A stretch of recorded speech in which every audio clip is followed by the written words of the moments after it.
¿Qué tal? ¿Cómo están? Sean muy bienvenidos a un nuevo capítulo de Noticias UDEC por TVU, un espacio de revisión, de análisis de las informaciones de la Universidad de Concepción que se han publicado en su portal oficial de noticias, noticias.udec.cl. En este tercer capítulo me acompañan también dos miembros del equipo de comunicaciones de nuestra casa de estudios, a quienes paso a saludar. Pablo Acuña, Community Manager de la Dirección de Comunicaciones UDEC. ¿Cómo estás? Muchas gracias por acompañarnos nuevamente. Hola, ¿cómo están? Gusto verlos. Muy bien yo.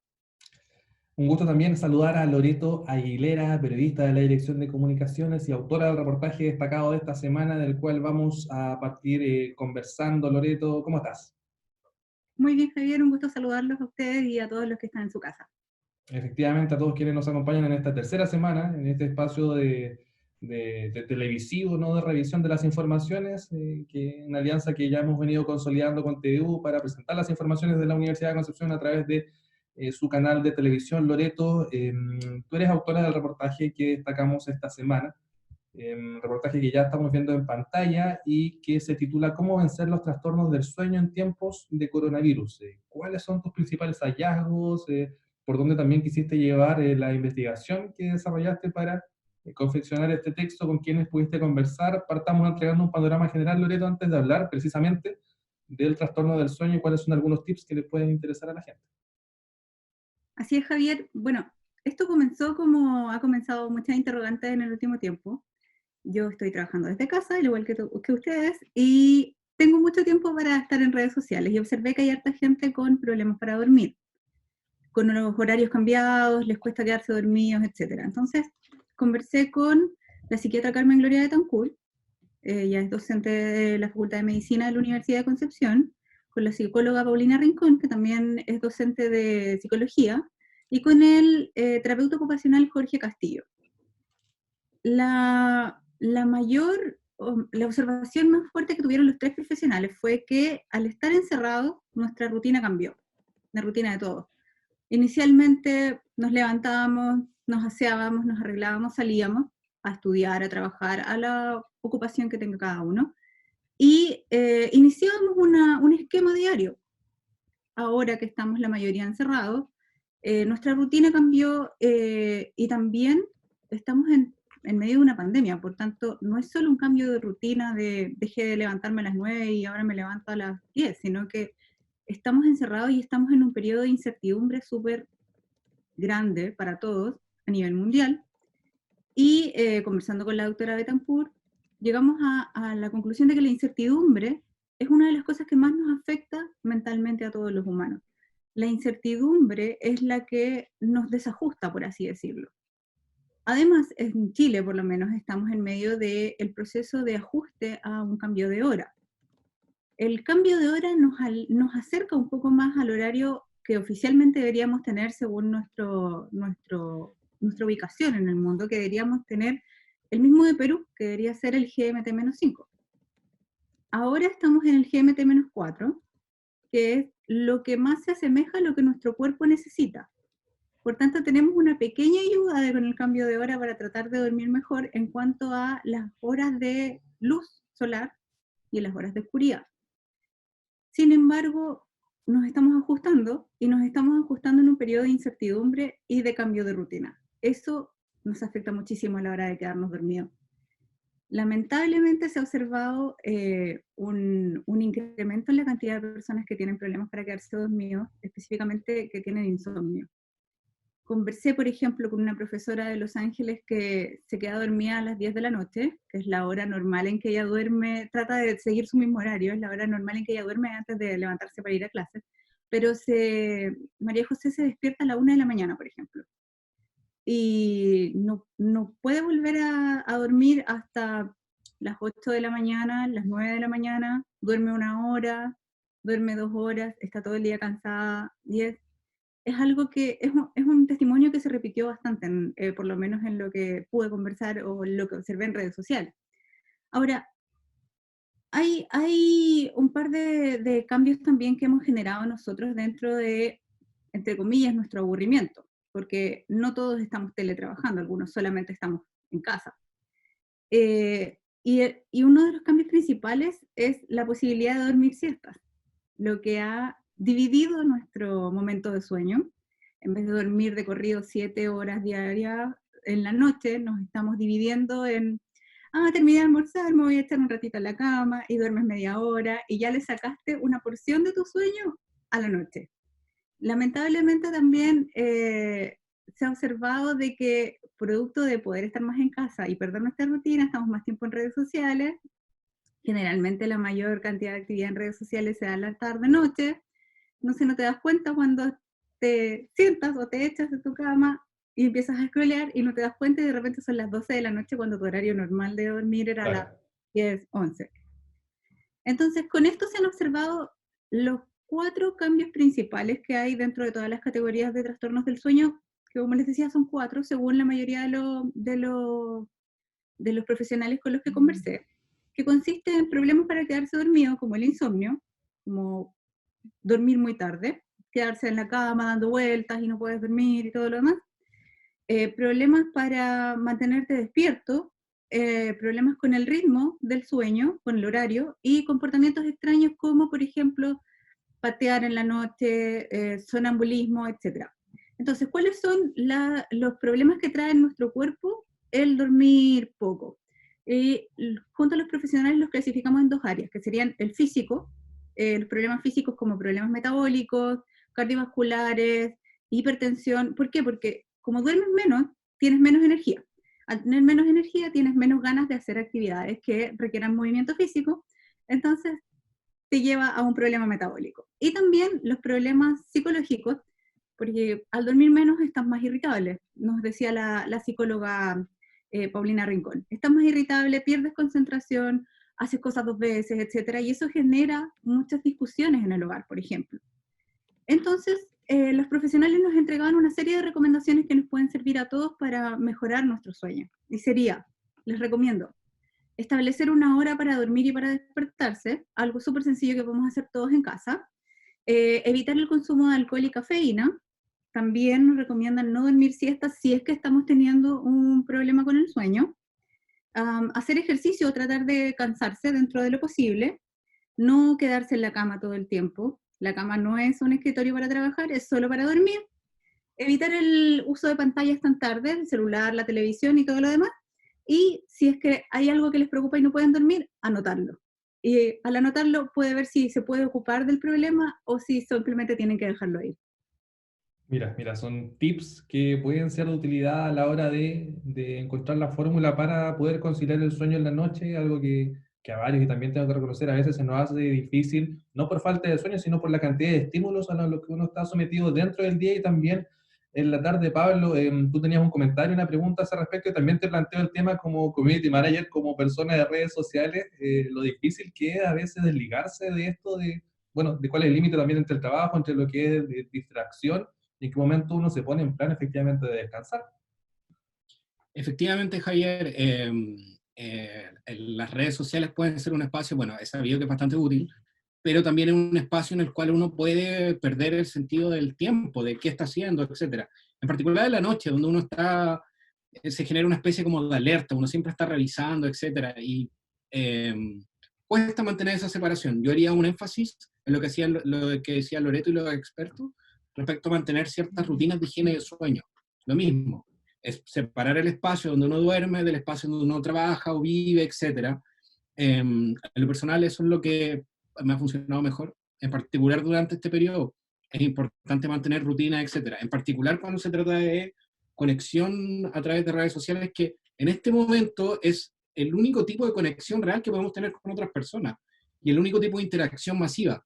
Entonces, tiene un aspecto positivo sin duda, pero también hay que saber separarlo. No llegar al punto en el cual uno sobrecompensa, creo.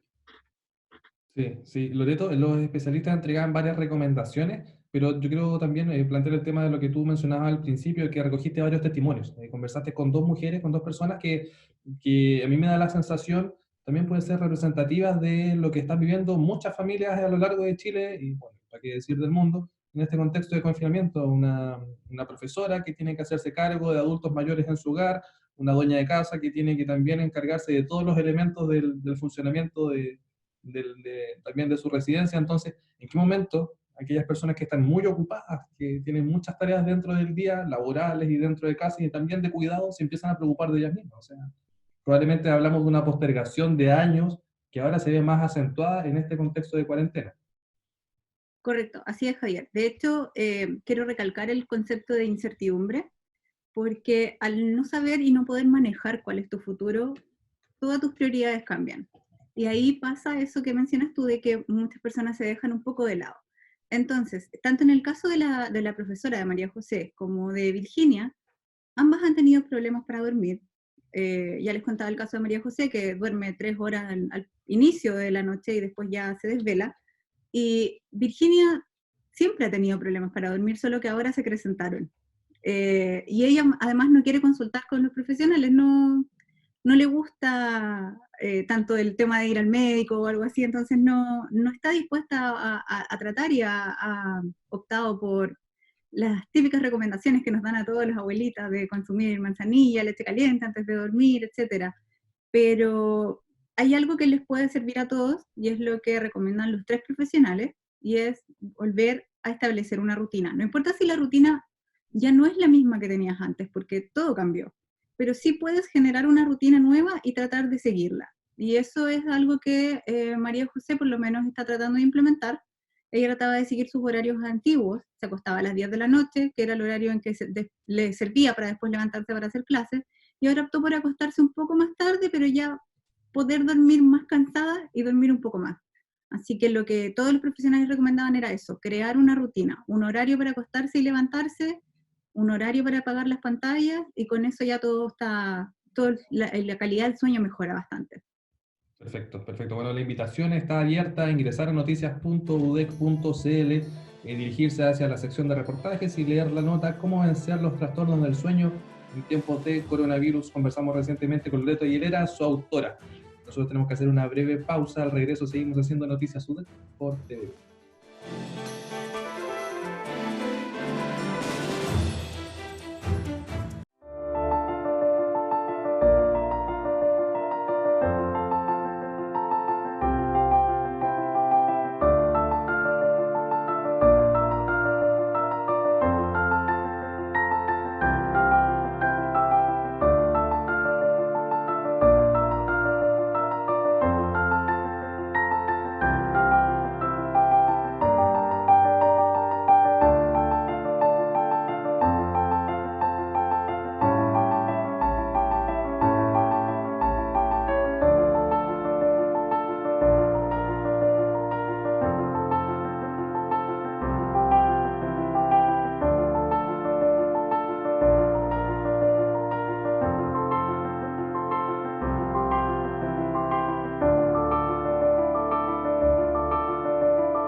Ya estamos de regreso haciendo Noticias UDEC por TVU. En este segundo bloque, tal como la semana pasada, tenemos un entrevistado que se incorpora a nuestro panel, a quien pasamos a saludar, es Marcos Moreno, académico del Departamento de Geofísica de la Universidad de Concepción, también parte del equipo que desarrolló una de las investigaciones que ha marcado pauta tanto local como nacional los últimos días relativas a la situación de los terremotos. Marco, ¿cómo estás?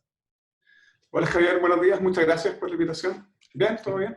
Gracias a ti por acompañarnos. Bueno, en confinamiento nos podemos reunir también en esta fórmula y también en honor al tiempo, Marcos, partamos hablando de la investigación porque se ha publicado en distintos portales, no solo en los de la Universidad de Concepción, que se ha desarrollado una investigación que detecta cambios en la superficie en jornadas previas al desarrollo de grandes terremotos, como es el caso del de 2010 en Chile, el de 2011 en Japón.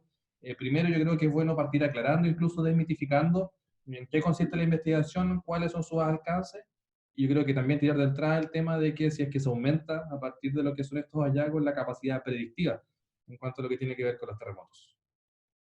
Bueno, hoy en día, gracias a todos los avances que hay en nuevos datos satelitales, podemos medir con bastante precisión los cambios de la superficie de la Tierra en el tiempo.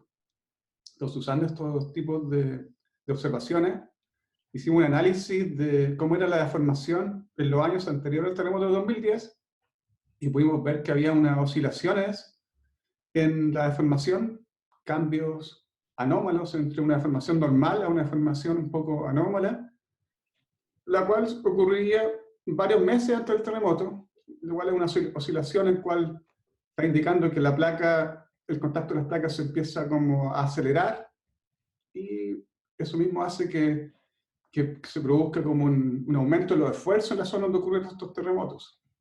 Y para poder hacer un estudio un poco más acabado y tal vez como poder tener la oportunidad de ver si esto se veía en otros terremotos, usamos el mismo método que utilizamos en Chile para estudiar el terremoto de Japón en 2011, ya que en Chile había pocas estaciones como para poder estar seguro de la señal que encontramos. Y en Japón hay más de 1000 estaciones de GPS en forma continua. Entonces, utilizamos el mismo método y se nota también el mismo patrón de formación, una oscilación, donde la placa se empieza como a acelerar, empieza a haber como una interrelación entre las partes profundas y las partes más superficiales hasta que se rompe durante un terremoto.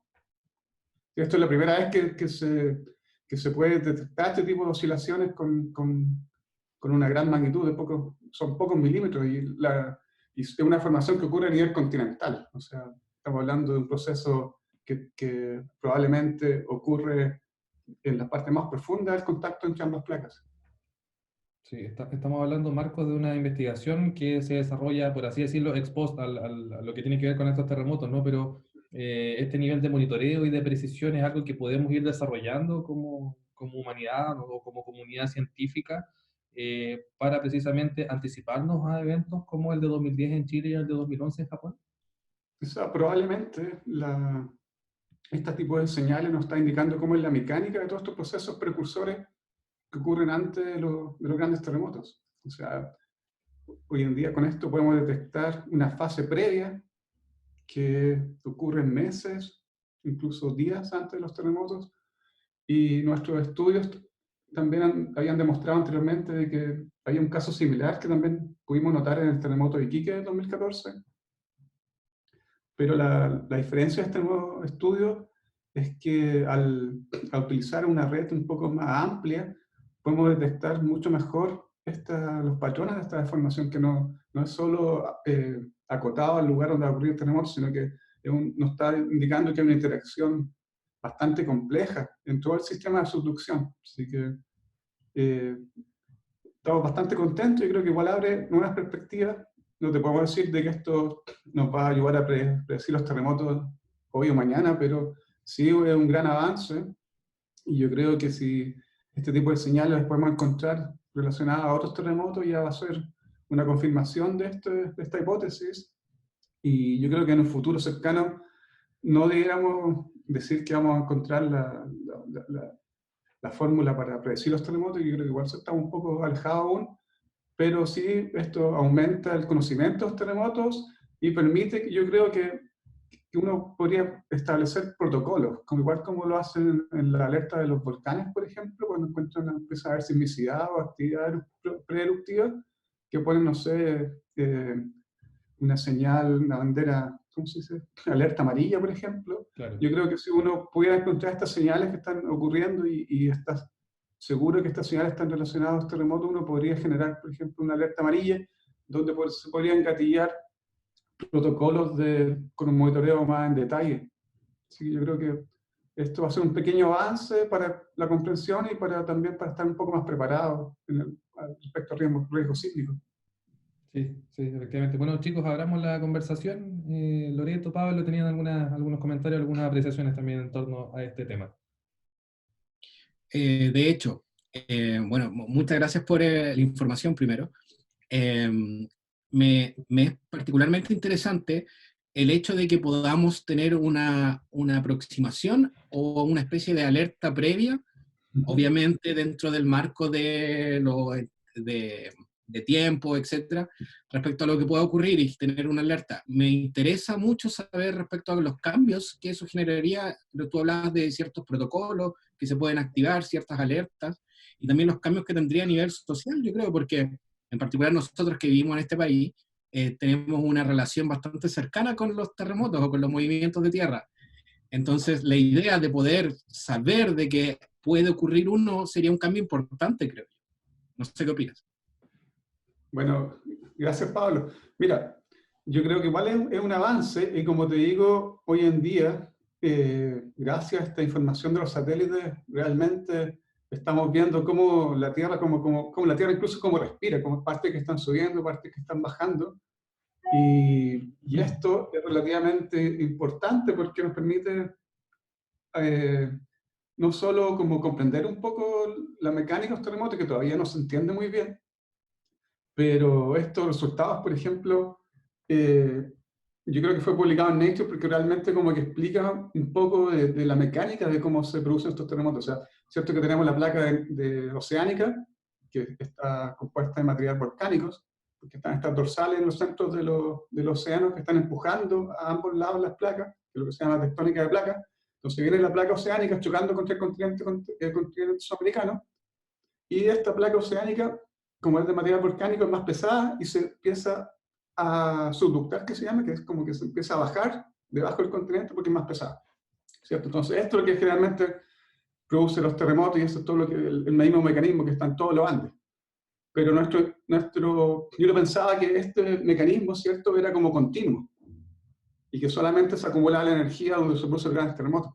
Pero nuestro estudio muestra, por primera vez, que en profundidades, por una cosa que no tengo mucho tiempo para explicarlo, pero la roca por la temperatura empiezan a perder los fluidos y se generan nuevos minerales, los cuales son más pesados y ayudan a tirar más abajo, le dan como un tirón a la placa. Entonces eso, proceso que ocurre como a 100 kilómetros, primera vez que eso es detectado de que tiene como episodios, ¿ya? Entonces esos episodios los podemos ver con los GPS arriba, y estos tirones, tenemos que pensar de que arriba donde se producen los terremotos está como trabado, entonces este tirón también tira la parte donde se producen los terremotos, entonces se tira la parte profunda, tira la parte más superficial, y así hay como un juego hasta que generalmente se rompe.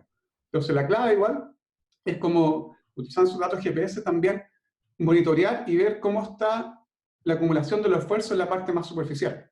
Entonces podemos detectar estos tirones, y esos tirones vamos a ver cómo van a gatillar o no un terremoto dependiendo de cuándo fue el último terremoto que ocurrió, por ejemplo, en algún segmento en superficie. Entonces es importante mantener el monitoreo de estas oscilaciones, pero también entender un poco lo que está pasando en la parte más superficial. Tengo que pensar de que estos terremotos son efectos cíclicos. Entonces siempre hay una acumulación de energía y una liberación de energía. Entonces por eso generalmente se van rompiendo distintos segmentos. Entonces yo creo que esto nos está ayudando un poco a llegar a una descripción bien de estos procesos precursores que ocurren antes de los terremotos, y que igual tiene alta importancia. Sí, sí, definitivamente. Loreto, tú también tenías un comentario.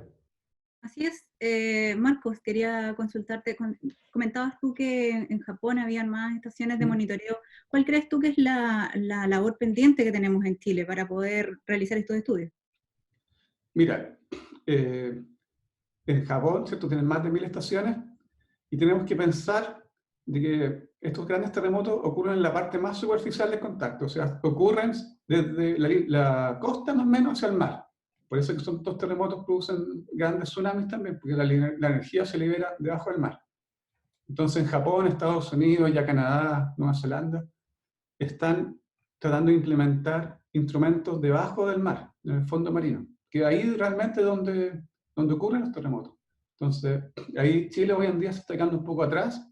Todo este monitoreo que tenemos es solamente en tierra, pero igual estamos un poco alejados de la zona donde se producen los terremotos. Entonces, yo creo que el futuro es tratar de instrumentar el fondo marino con instrumentos sismológicos y estos de GPS.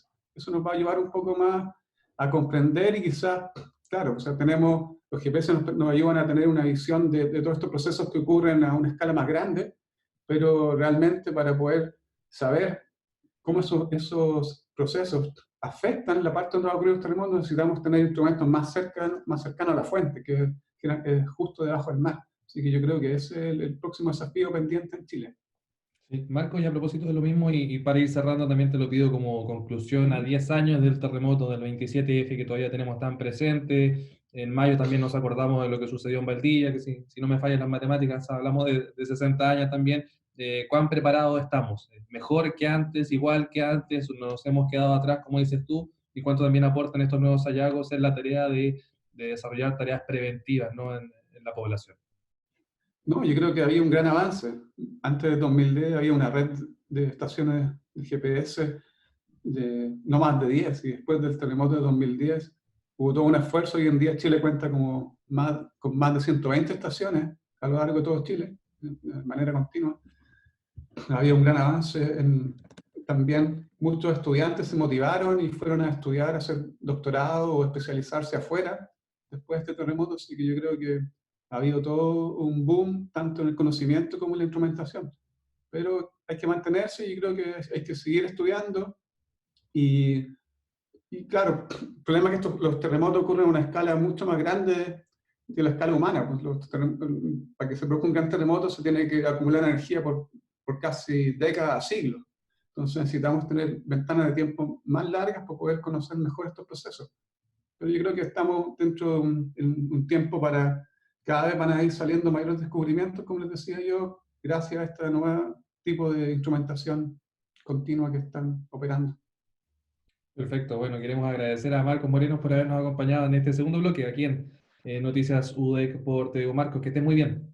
Muchas gracias a todos ustedes. Hasta luego, gracias. Hasta luego. Bueno, nosotros seguimos haciendo nuestro programa.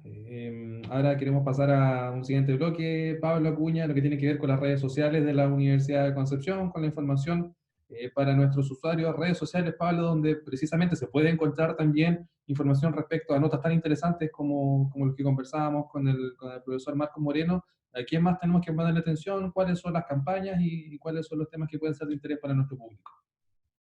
Bueno, en primer lugar, lo mismo que decías tú, Javier, destacar que ambos contenidos, tanto el reportaje sobre los trastornos del sueño o la entrevista del profesor respecto a esta investigación, están disponibles en todas nuestras redes sociales. Universidad U de Concepción, @U de Concepción, y pueden acceder a ella. De hecho, tenemos un hilo el cual detalla el reportaje sobre trastornos del sueño, entonces los invito a toda la comunidad a revisarlo. Hay dos cosas que quisiera destacar esta semana. Yo creo que ya ha pasado un tiempo de confinamiento, nos empieza a pasar que extrañamos la vida del campus, extrañamos el campus de la universidad, que es uno de sus principales atractivos, y muchas de las actividades que no necesariamente están asociadas a la actividad académica, no se trata de ir a clase, etc. Extrañamos como la vida del campus. En ese sentido, quisiera destacar primero, el Departamento de Astronomía de la universidad está participando de una iniciativa que es parte de la iniciativa Proyecto Anillo de agujeros negros supermasivos. Este es un proyecto de investigación en el cual participa la Universidad de Valparaíso, la U Católica y el Departamento de Astronomía de la universidad. ¿En qué consiste? Básicamente son charlas de astronomía, las cuales el Departamento de Astronomía ya llevaba bastante tiempo haciendo en distintos lugares, no solo en el campus, sino en distintos locales de la ciudad de Concepción, y ahora se están haciendo de forma online. No hay un calendario probablemente tal, pero sí los invito a seguir el proyecto Anillo de Agujeros Negros Supermasivos. Lo buscan y van a encontrar un repositorio de charlas que ya han ocurrido. La última fue este 1 de mayo, y van a anunciar cuál va a ser. Se ocurren regularmente. La última fue bastante interesante, y se trató sobre esta paradoja que es sobre que el universo se siente lleno de materia, pero su densidad es casi nula. Y básicamente poder comprender eso, y podemos tener un acercamiento a lo que era la vida de campus, ir a charlas, ir a actividades en nuestra casa. En la misma línea, también quiero destacar, este mes se celebra el Día del Patrimonio Cultural. Tradicionalmente el Día del Patrimonio se celebra en la universidad también, y hay una serie de actividades a las cuales yo creo que todos hemos asistido de una forma u otra si vivimos aquí, y este año obviamente no se va a poder realizar de la misma forma. Sin embargo, la unidad de patrimonio de la universidad ya anunció que va a participar del Día del Patrimonio entre el 29 y el 31 de mayo de forma virtual. Para esos efectos, desde ya, la unidad de patrimonio tiene una campaña en este momento, una campaña llamada Descubre el Campus UDEC.